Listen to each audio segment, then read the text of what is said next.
read a poem. Again, I'm reading stuff I almost never read. This is a poem I wrote a while ago, and this is in a book I have available. There's not too many copies of it.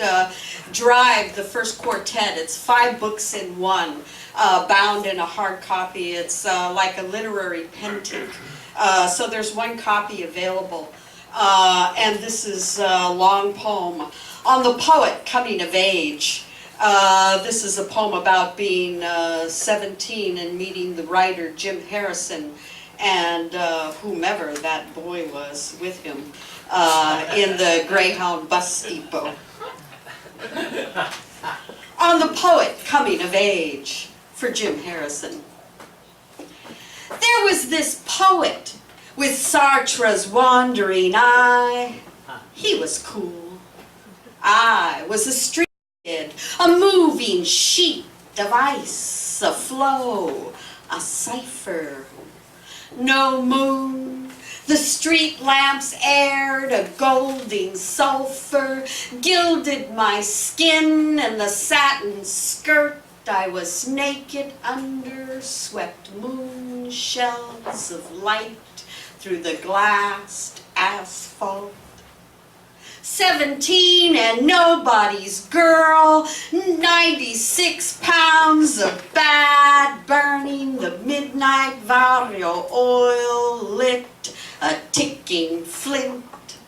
He sat at the 5-star bar, reading Rupert Brooke or Lowell. How little now I remember. Just the smoked pool of light, how he, not the half-blind poet, but the other, almost man, sat squinting at the leaves of verse. I recall how he cradled the stump in the pouch of his denim, but not his name or the face, just a beauty. The blank backlit pages, my bustless boldness never replaced or ever recaptured. How I leaned on the bar stool, radiating and irradiating the sullen drunks, the demeaning mouths, a field of force there, parroting passages of Neruda, Baudelaire, Rimbaud, a youth remembering youth. I owned whatever I said, whatever I touched in those years. He was another hemisphere, a continent divided by a man-made canal no side could claim. The jolt that woke his flesh was not the firebird hand-painted on satin, nor the wild flight of hair, but the English I spoke, the enunciated, unexpected. He was a poet from the Midwest. He'd come to read Brooke or Lowell at the U, which I knew was a lie. Cool, I said, and made a date for the Greyhound, knowing he'd go cruising for a better lay. But when money for beauty failed to pay, I took him and his wall-eyed friend back to my old Victorian. There are these ships, see, you can sail without course, an expanse of ocean crossed on a dare. Choice isn't limited to Sartre or Simonet.